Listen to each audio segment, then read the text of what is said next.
ጤናስጥልኝ ክብራትና ክብራን የዩቲዩብ ቻናል ቤተሰቦች የሰዓቱን ሰበር መረጃ ይዤ ቀርብ ያለው የዩቲዩብ ቻናሌን ሰብስክራይብ በማድረግ የደወል ምልክቷን በመጫን በርከት ያሉ ዓለም አቀፍና ሀገርኛ ጉዳዮች ዩቲዩብ ላይ ሲጫኑ ቀድሞ ለእናንተ የማስታወቂያ መልእክት ወይም ኖቲፊኬሽን እንዲደርሷችኋል ፈጣን መረጃዎችን በየሰዓታቱ ልዩነት ትከታተላላችሁ። ወደ መረጃዎቹ እንለፍ።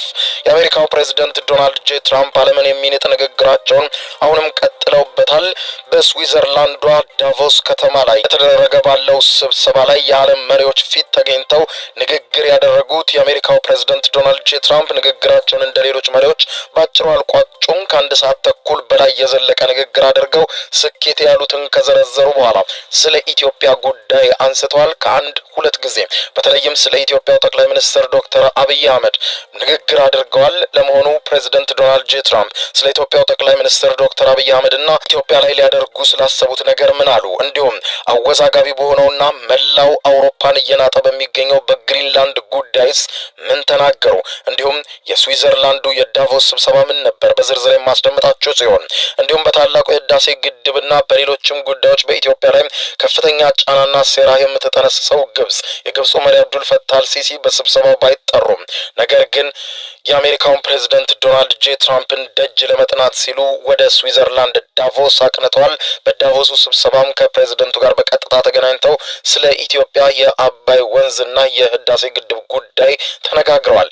ይህ ሁሉ ኢትዮጵያ ስትነሳበት ያደረችው የምሽቱ የዳቮሱ የስዊዘርላንድ ስብሰባ ምን ነበር? የኢትዮጵያው ጠቅላይ ሚኒስትር ኢትዮጵያስ እንዴት ተነሳች? በዝርዝር ይህንን ጉዳይ የማስደምጣችሁ ነው የሚሆነው። አብረን ዝርዝሩን እንከታተለው። It basically blocks the Nile River. You know, when I think of Egypt, I think about the Nile more than any other place, in all fairness. But it goes through Ethiopia, and a dam was built, a very big one, very, very big one, massive. And it was something that should have been talked about a long time ago when they were building it or financing it. So I got involved at the end of my first term, and I was going to have a deal. We were going to have pretty close to a deal. Then we had a rigged election, and I left. And of course, Biden didn't know anything about it because he didn't know he was alive. And here I come back, and it's become a very dangerous issue. በቅድሚያም ወደ ስልጣን ከመጡ በኋላ በተለያየ መድረክ ላይ በሚያደርጓቸው ንግግሮችና በሚወስኗቸው ውሳኔዎች በሚፈርሟቸው አስቸኳይ ውሳኔዎች የተነሳ ዓለምን እያሸበሩ ያሉት የአሜሪካው ፕሬዝዳንት ዶናልድ ጄ ትራምፕ በስዊዘርላንዷ ዳቮስ ከተማ ተገኝተው ኢትዮጵያንም ሆነ የኢትዮጵያውን ጠቅላይ ሚኒስትር ዶክተር አብይ አህመድን ደጋግመው ማንሳታቸው ተዘግቧል። ወዲህ ከህዳሴ ግድብ ወዲያ ከኖቤል ሽልማት ጋር አያይዘው ኢትዮጵያን ብቻ ሳይሆን የተለያየ የዓለም ጉዳዮችን አንስተዋል።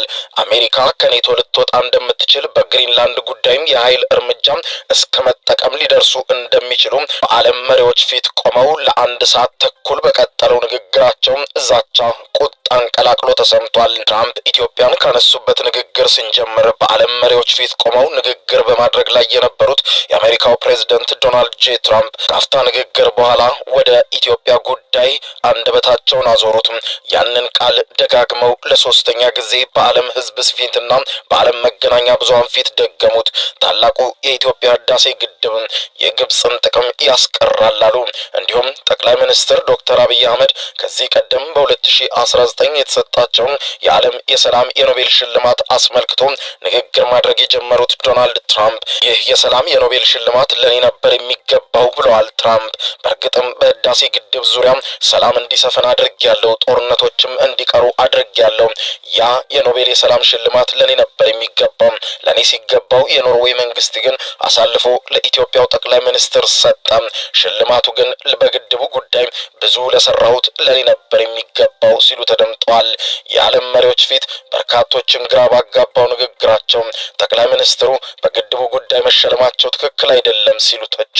ነገር ግን ጠቅላይ ሚኒስትር ዶክተር አብይ አህመድ በታላቁ የህዳሴ ግድብ ጉዳይ ሳይሆን በኢትዮጵያና ኤርትራ መካከል ሰላም እንዲወርድ በማድረጋቸው ነው የ2019 የኖቤል የሰላም ሽልማት የተቸራቸው። ዶናልድ ጄ ትራምፕ የዳቮሱን ዘለግ ያለ ንግግራቸውን የቀለቀለውን ስብሰባ ካጠናቀቁ በኋላ በተናጠል ካገኟቸው መሪዎች መካከል የግብፁ ፕሬዝዳንት አብዱል ፈታህ አልሲሲ አንዱ ናቸው። አልሲሲ ከግብፅ ካይሮ ተነስተው የአሜሪካውን ፕሬዝዳንት ለማግኘትና በግድቡ ጉዳይ ኢትዮጵያ ላይ ጫና እንዲደረግ ለመማጸን በስዊዘርላንዱ ዳቮስ ስብሰባ ለስብሰባው ባይጋበዙም ትራምፕን ለማግኘት ብቻ ሲሉ ወደዚያው አቅንተዋል።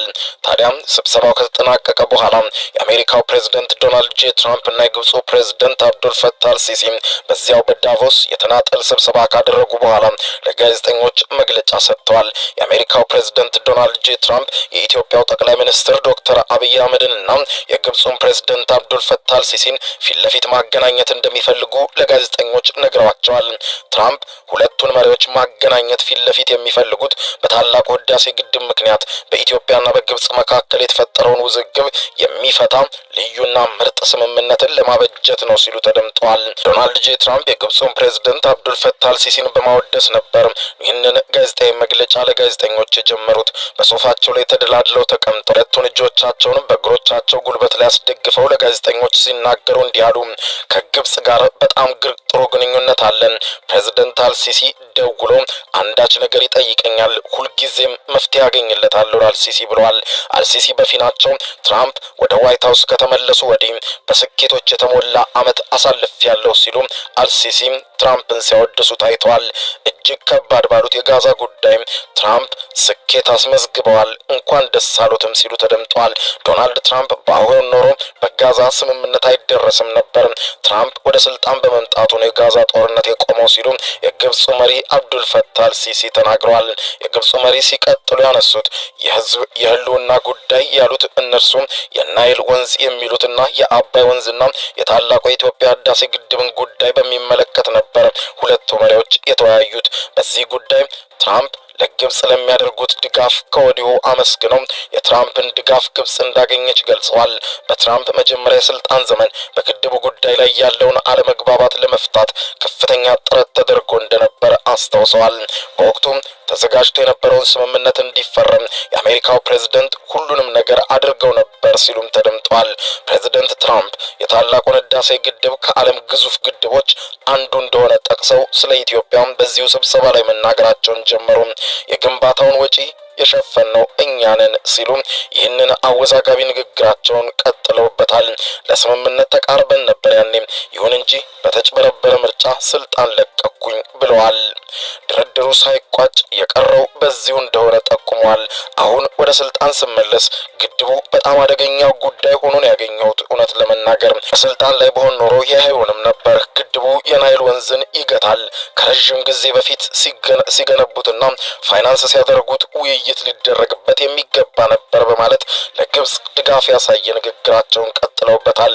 አክለውም ዶናልድ ትራምፕ የኢትዮጵያውን መሪ ጠቅላይ ሚኒስትር ዶክተር አብይ አህመድን ጠንካራ መሪ ሲሉ በንግግራቸው አንስተዋቸዋል። ትራምፕ ጋዜጣዊ መግለጫቸውን እየሰጡ ከጎናቸው ወደ ተቀመጡት የግብፁ ፕሬዝዳንት አብዱል ፈታህ አልሲሲ ፊታቸውን ዞር አድርገው በኢትዮጵያ አንድ ጠንካራ መሪ እንዳለ ሰምቻለሁ ያሉት የአሜሪካው ፕሬዝዳንት ዶናልድ ጄ ትራምፕ ይሁንና አንተን አልሲሲን እንደማውቅ ያክል እሱን ግን አላውቀውም፣ ነገር ግን ጠንካራ ሰው ነው፣ በጣም ጠንካራ።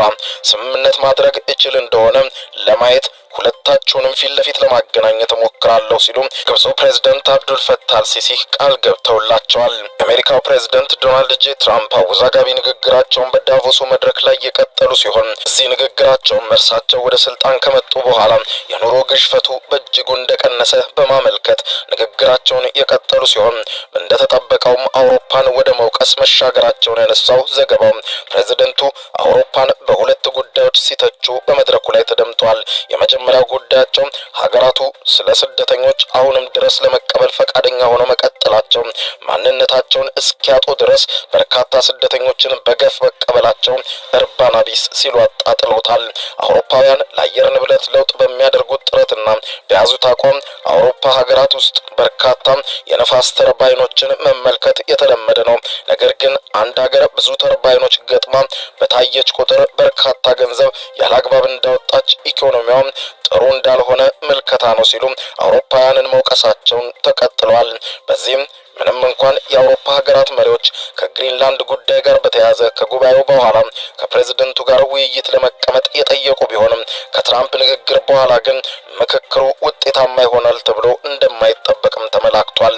ከዚህም ባለፈ በሌሎች መድረኮች ጦርነቱን አስቆሚያለሁ ሲሉ የሚደመጡት ትራምፕ በዚሁ መድረክም ህንድና ፓኪስታን እንዲሁም 38 ዓመታትን የፈጀው የአርሜኒያና አዘርባይጃን ጦርነት ጨምሮ በመላው ዓለም የኔ ተጽዕኖ አለበት ብለዋል። በዚህም ሲናገሩ አሜሪካ አባል የሆነችበት የሰሜን አትላንቲክ ጦር ቃል ኪዳን ድርጅት ኔቶን በሚመለከት በኔቶ ውስጥ አባል መሆናችን ለአሜሪካ ኪሳራና ድካም እንዲሁም የንብረት ውድመት እንጂ ያተረፈላት ምንም ነገር የለም ሲሉ ቃል በቃል ተናግረዋል።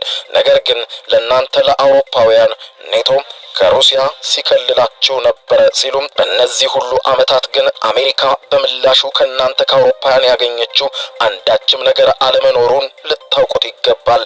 አሜሪካ በነጻ ነው የጠበቀቻችሁ። አሁን ግን ይህ ነገር አይቀጥልም ብለዋል ትራምፕ። አሜሪካ ከኔቶ ብትወጣም የሚጎድልባት ምንም ነገር አይኖርም፣ የእናንተው ደህንነት ነው የሚንኮታኮተው ብለዋል። ትራምፕ በስዊዘርላንዷ ዳቮስ ከተማ ለዓለም ኢኮኖሚ ፎረም ለመወያየት በተሰበሰቡ ታላላቅ ሰዎችና የሀገር መሪዎች ባደረጉት ንግግር ግሪንላንድን በተመለከተ በቁጥጥር ስር መዋላችን አይቀርም ብለውታል። ከዚህ ቀደም እንገዛለን አሊያም እርምጃ እንወስዳለን በሚል የተለሳለሰ ንግግር መሃል ላይ የቆዩት ፕሬዝደንቱ አሁን ላይ ግን ቃል በቃል ለመሪዎቹ እንዳሉት በቁጥጥር ስር መዋላችን ግሪንላንድን አይቀርም ብለውታል። በዳቮስ ለተሰበሰቡት የዓለም መሪዎች ሲናገሩ በሰጡት ፍንጭም ግሪንላንድ ለአሜሪካ ደህንነት ወሳኝ መሆኗን በተደጋጋሚ ተናግሬያለሁ። ይህ ወሳኝ ስትራቴጂካዊ ቦታ ነው። ስለዚህ ይህንን ቦታ ለማግኘት ወደ ኋላ እንደማልልና ማናቸውንም አማራጭ እንደምጠቀም በምድራችሁ ላይ ቆሜ ያረጋግጥላችኋለሁ ብለዋል። አውሮፓውያን መሪዎች በምድራቸው አውሮፓ ላይ ቆመው በራሳቸው ላይ ሲዝቱ የቆዩትን የአሜሪካውን ፕሬዝዳንት ዶናልድ ጄ ትራምፕን ንግግር ጫ ብለው ካዳመጡ በኋላ በተቃውሞ መልሰውላቸዋል። የአውሮፓ መሪዎች የተቃወሟቸው በሁለት ጉዳይ ነው። አንደኛው የሉዓላዊነት ጉዳይ ሲሆን አውሮፓውያን ይህንን ጥያቄ እንደ አንድ የሪል ስቴት ቢዝነስ ሳይሆን የአንድ ሉዓላዊ ሀገር ወይም የዴንማርክ መሬትን የመድፈር ሙከራ አድርገው ይመለከቱታል። ሌላኛው የደህንነት ጉዳይ ነው። ምክንያቱም አሜሪካ እጇን ከኔቶ ላይ ብታነሳ ኔቶ ጥቅም አልባ የመሆኑ ጉዳይ ሳይታለም የተፈታ ነው። ስለዚህ ወዲያ ደህንነታቸው ያሳስባቸዋል፣ ወዲህ ደግሞ የዴንማርክ ሉዓላዊነት የአውሮፓ ሉዓላዊነት መደፈሩ በእጅጉ ያስፈራቸዋል። ቀጣይ ሁኔታዎች በምን ሁኔታ ሊሄዱ እንደሚችሉ ፈጽሞ ተገማች አለመሆኑ ያስደነግጣቸዋል። ለዚህ ነው የአውሮፓ መሪዎች በሁለት መንገድ ላይ ቆመው እርስ በርስ ተፋጠው ያሉት። ግሪንላንድ ስትራቴጂካዊ ጠቀሜታዋ ሳይታለም የተፈታ ነው። ይህ ሁሉ ግርግር የሚፈጠረው ለምንድን ነው? መልሱ በካርታው ላይ ይታያል። ግሪንላንድ በሰሜን አሜሪካና በሩሲያ መካከል የምትገኝ ወሳኝ የጦርና የንግድ መተላለፊያ ናት። በረዶ እየቀለጠ መምጣቱ ምክንያት አዲስ የንግድ መስመር ከአውሮፓ ወደ እስያ የሚያገናኘው አዲሱ መስመር በዚህ እንደሚያልፍ ይጠበቃል። ስለዚህም አሜሪካ ቀድማ ቦታውን በቁጥጥር ስር መዋል ትፈልጋለች። ሌላኛው የማዕድን ሀብት ነው። ለቴክኖሎጂ ወሳኝ የሆኑ ሬር እርዝ ማዕድናት የሚባሉት ማዕድናት በአካባቢው ላይ ይገኙበታል። ትራምፕ ይህንን ሁሉ ሀብት ለቻይና ወይም ለሩሲያ ላለመስጠት በማንኛውም ዋጋ ግሪንላንድን መቆጣጠር ይፈልጋሉ። ሌላኛው የሁለትዮሽ ጫና ነው በዴንማርክ ላይ። ዴንማርክ አሁን በሁለት እሳት መካከል ትገኛለች። አንደኛው ከምስራቅ ሩሲያ ሰርጌይ ላቭሮቭ ግሪንላንድ የዴንማርክ አይደለችም ሲሉ ክደዋል። ከዚህም ባሻገር ደግሞ የሩሲያው ፕሬዝዳንት ቭላዲሚር ቭላዲሚሮቪች ፑቲን ትናንትና ምሽት ባደረጉት ንግግር እንዴት ሆኖ ነው ግሪንላንድን ያክል መሬት የዚያች ቁራጭ ሀገር የዴንማርክ ባለቤት የምትሆነው? ስለዚህም ዴንማርክ በፍጹም የግሪንላንድ ባለቤት አይደለችም ሲሉ ክደዋል። ሌላኛው ደግሞ የአሜሪካ ወይም የምዕራቡ ውጥረት ነው። ትራምፕ ግሪንላንድን መውሰዴ መቆጣጠሬ አይቀርም እያሉ ነው። ይህ ሁኔታ ደግሞ ዴንማርክን ብቻ ሳይሆን መላው አውሮፓን የሚያስጨንቅ ጉዳይ መሆኑ እርግጥ ነው። የዳቮስ ጉባኤ በተለመደው የኢኮኖሚ ውይይት ፋንታ በግሪንላንድ ቅርምት እንዲሁም በትራምፕ ዛቻ እጅግ ተወጥሮ እያለፈ ነው። ትራምፕ ተቃውሞ ቢገጥማቸው አቋማቸውን አለማለዘባቸው በቀጣይ ቀናት በአሜሪካና በአውሮፓ መካከል ከባድ የዲፕሎማሲ ቀውስ አልፎም ተርፎ ነገሮች ከባሱ አሁን ላይ ሊፈጠር ይችላል ተብሎ ባይታሰብም ጦር መማዘዝ ሊያደርሳቸው የሚችል መንገድ ላይ ይገኛሉ። ግን በዚህ ሁሉ መሀል አንድ አዲስና ግዙፍ ለውጥ እያስተናገደች እንደሆነ ተንታኞች ያምናሉ። ክቡራን አድማጮች ለሰዓቱ ብታደምጧቸው መልካም ናቸው ያልኳቸው አጫጭር መረጃዎች የሰማችኋቸው ነበሩ። ከሰዓታት በኋላ በሌላ መረጃ ተመልሰን እስከምንገናኝ እያለንበት የዓለም ዳር ቸር እንቆይ።